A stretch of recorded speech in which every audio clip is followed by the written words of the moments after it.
for God in your life and to have a relationship with His Son, Jesus Christ. We encourage you to come and be with us at every opportunity that you might have. For the past few months, we have been examining the serious subject of marriage. We have looked at various aspects of marriage. We've looked at God's design. We looked at the definition. We looked at the teachings that are contained in the Bible concerning this divine institution. And a few weeks ago, we just started to look at the LoveDare.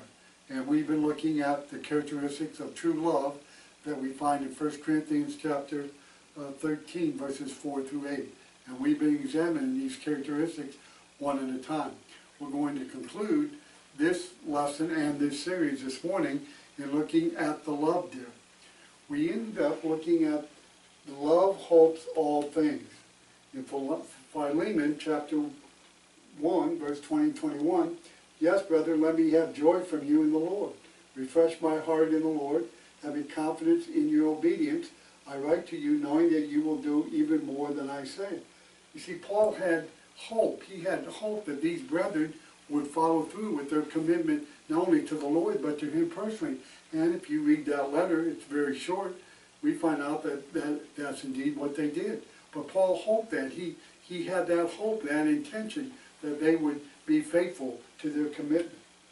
And so in love, we need to hope all things. Vine says, in Vine's Expository Dictionary, it says, to hope is not infrequently translated in the American version by the verb to trust.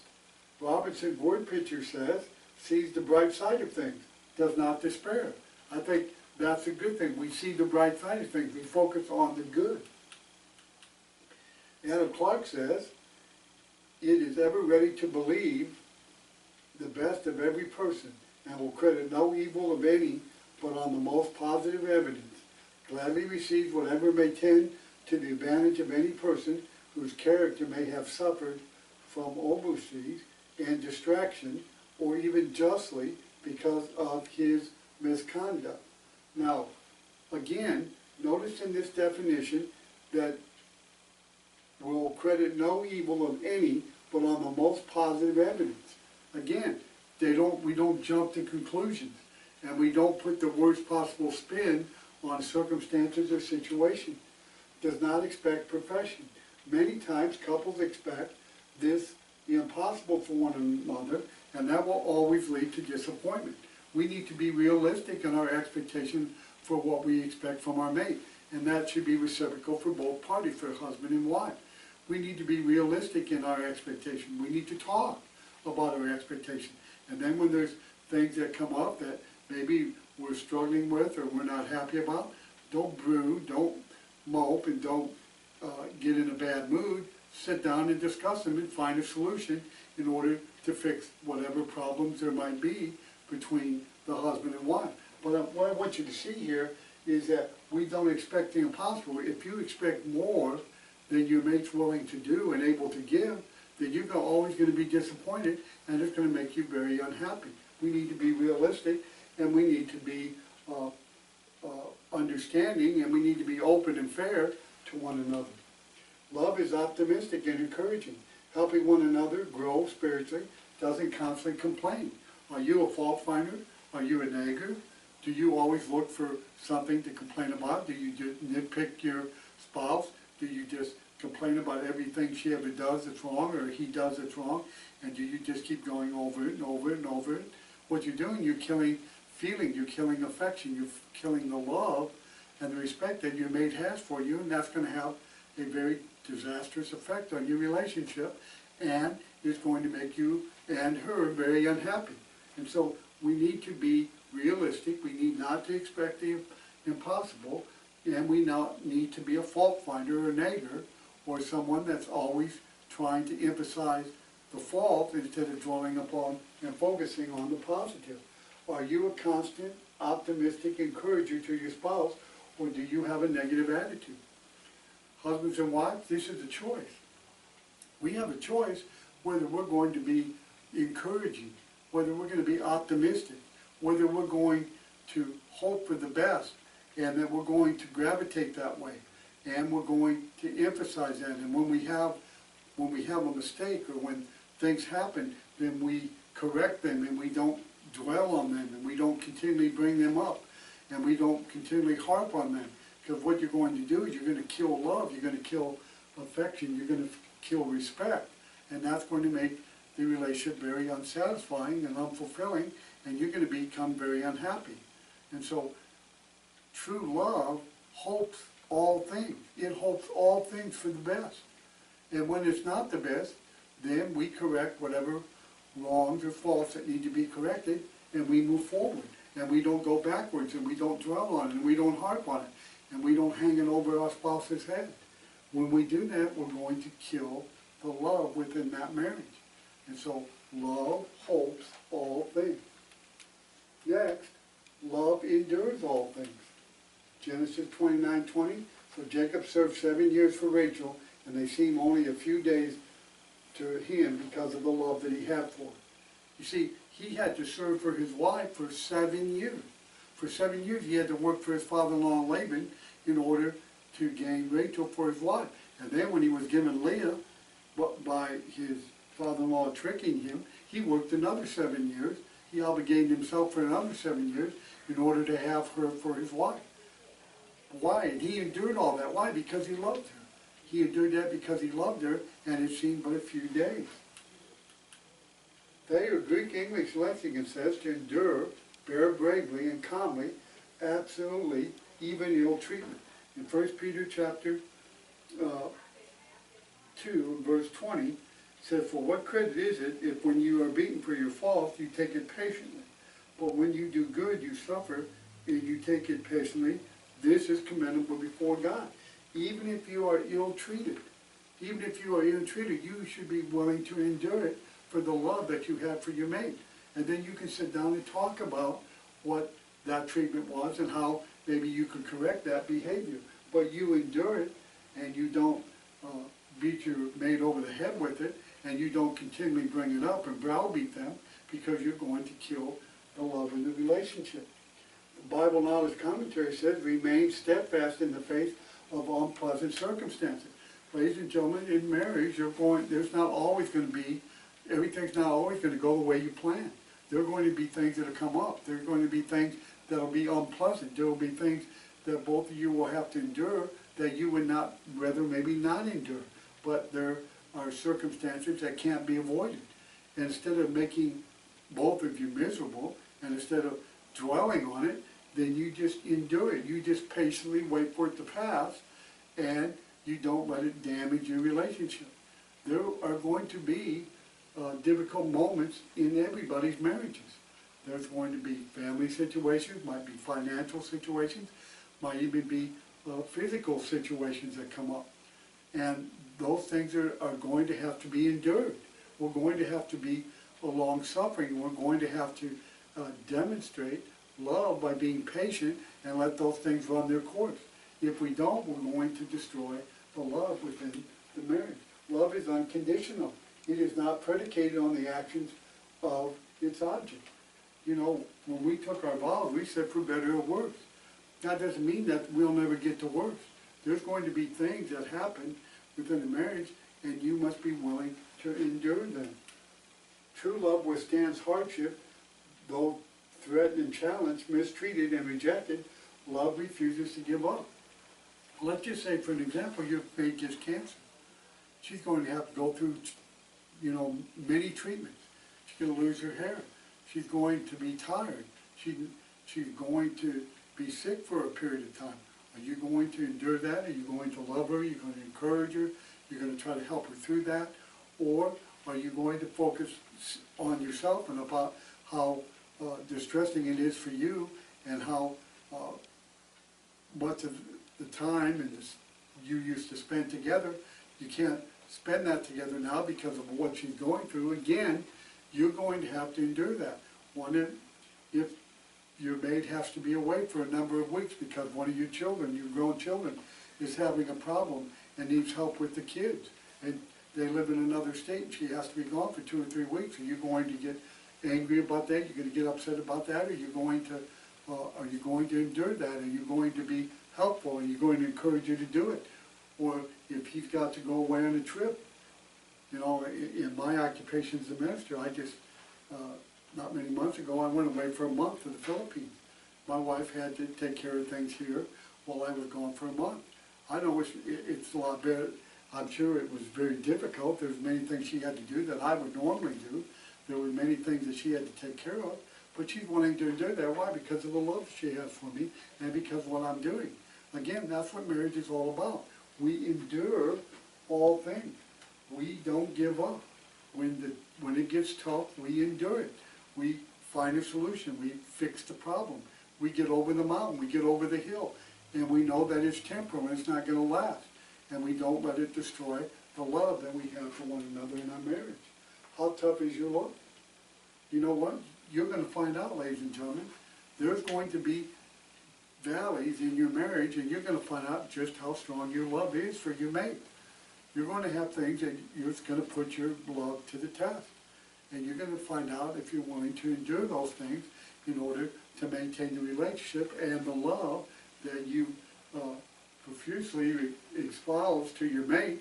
Now you're going to have to demonstrate it, because it's going to become very difficult because of circumstances that neither one of you wanted to deal with, but because of the situation you have to. And again, are you going to be able to endure that? You will if you have the proper love for your husband, the proper love for your wife. You're going to endure anything in order to keep the relationship intact, to keep the love growing, keep the love strong, and to keep the relationship strong. You're going to be willingly to endure whatever comes down the pipe.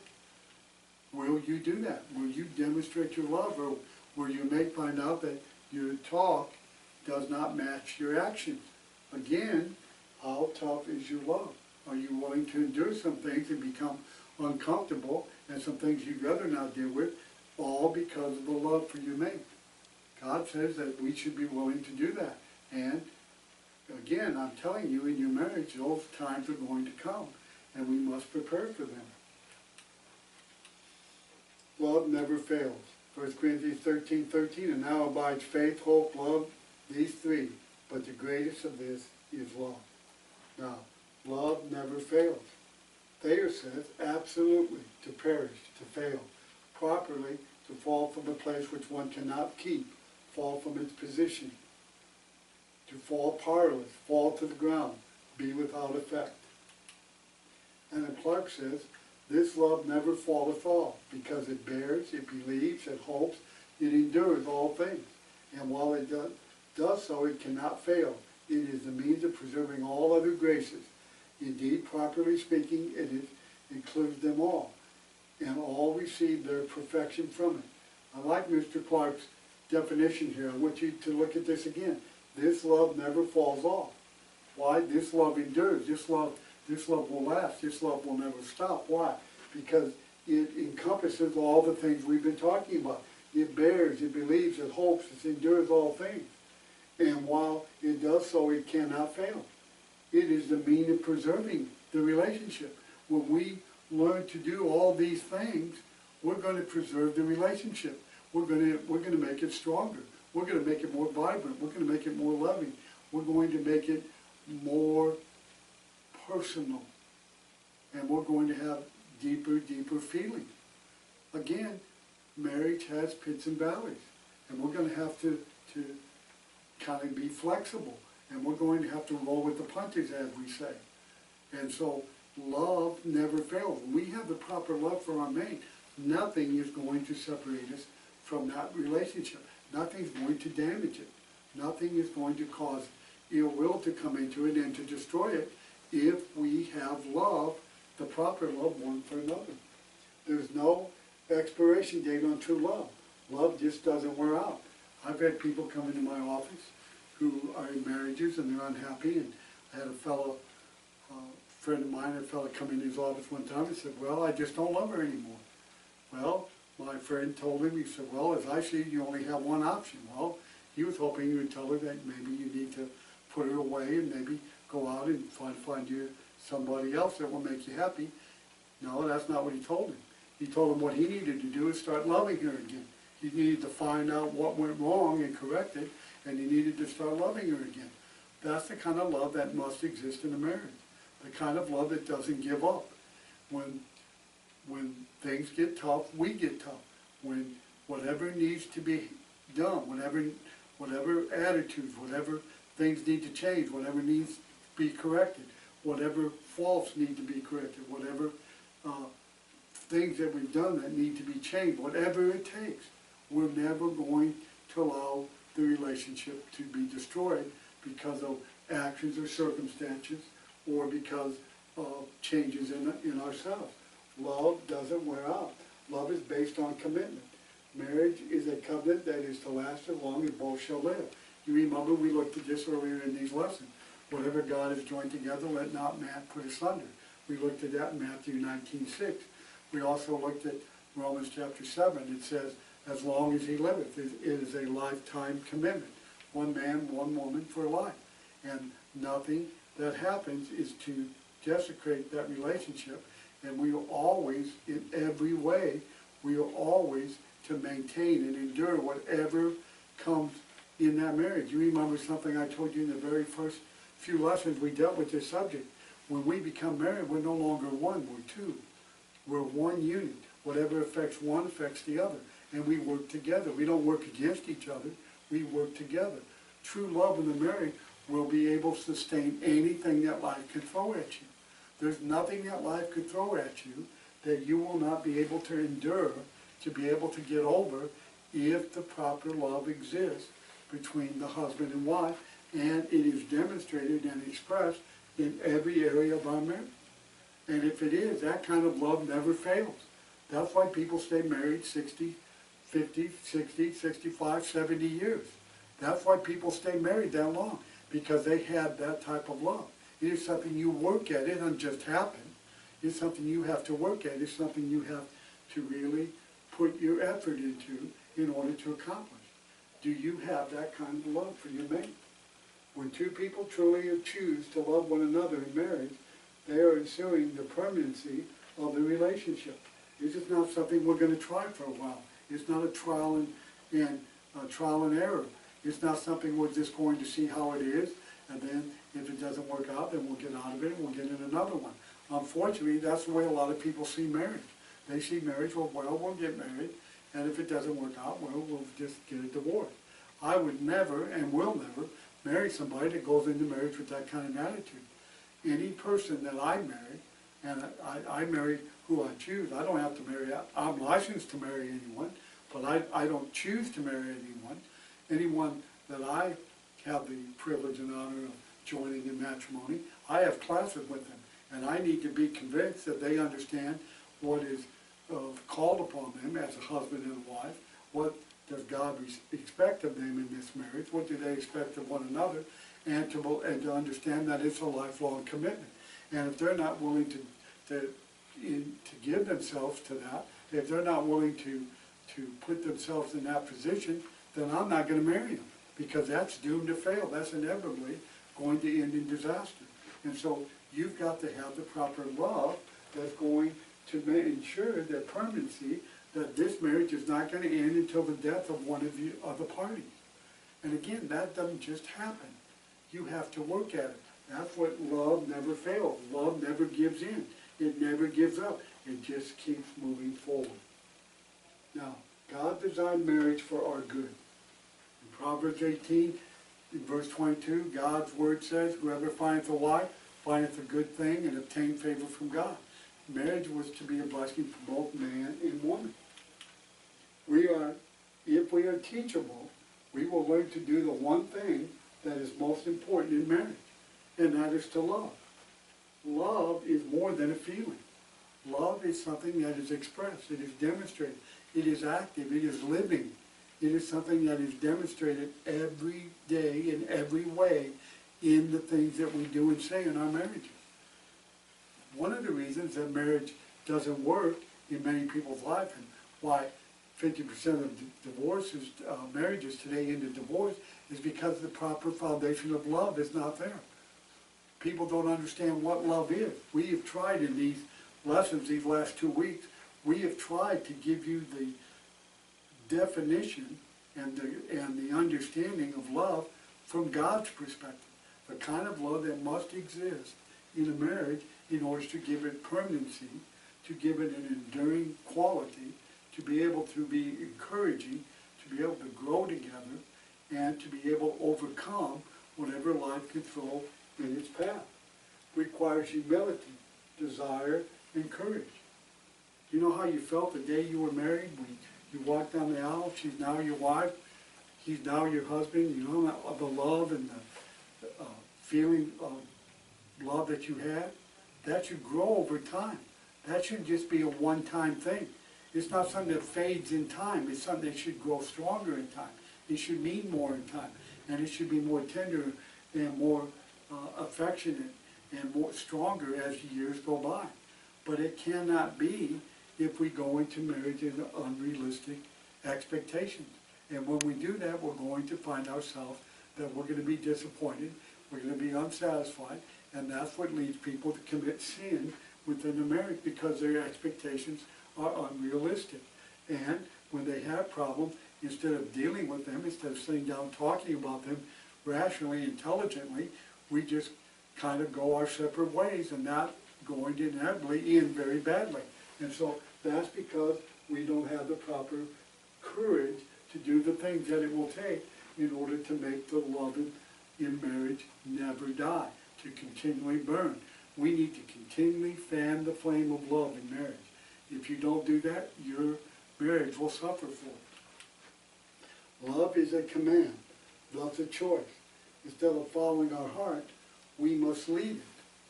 Instead of, people think they're in love because of the feeling they have. Well, it begins like that. But this love is a command. It's a choice, but it's a command. We choose who we love. You picked your wife. She picked you as a husband. You chose each other. There was something you both saw in each other that you wanted to be with that person. Well, when you made that choice, you made a commitment.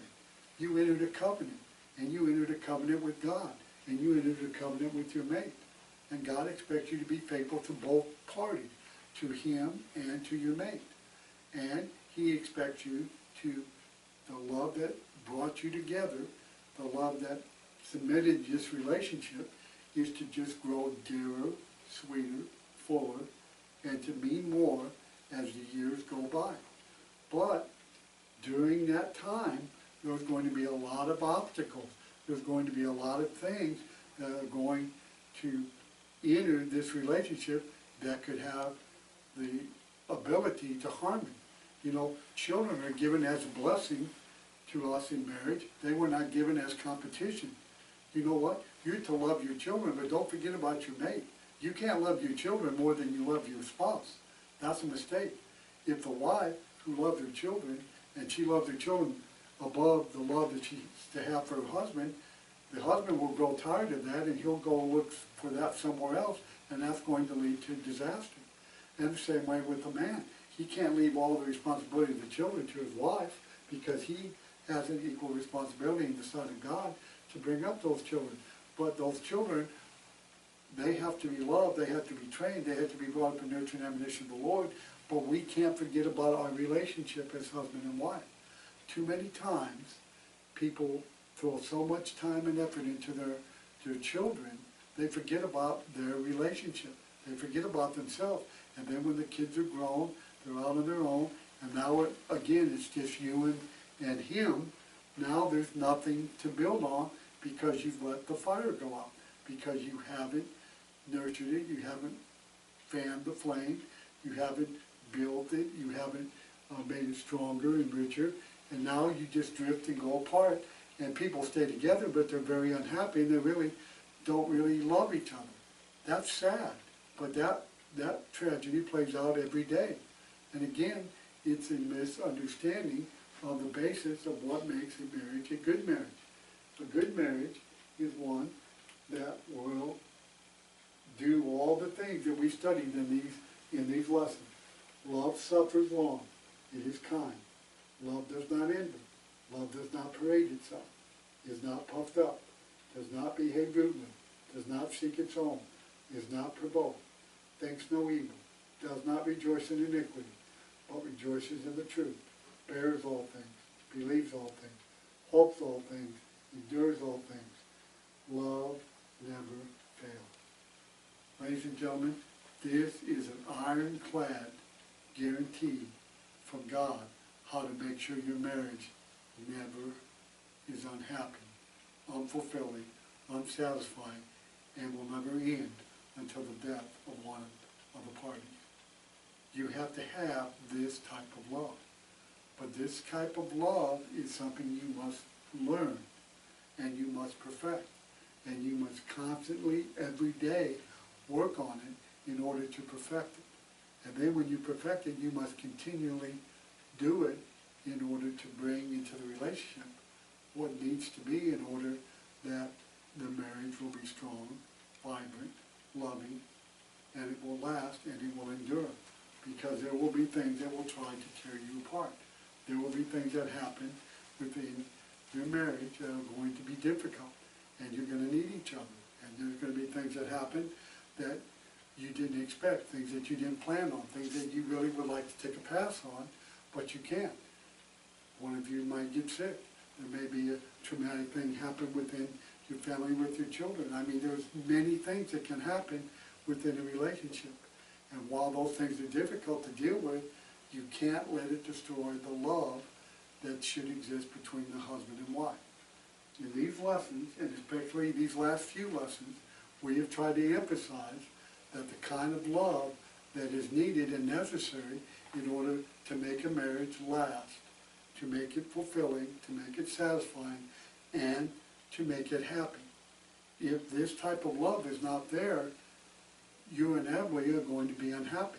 You're going to be unsatisfied, and unfortunately, if you get into that category, Satan is going to tempt you to commit sin in order to try to find a remedy that's outside of the will of God, and that's going to destroy many things that are good in your life and is not going to bring you happiness.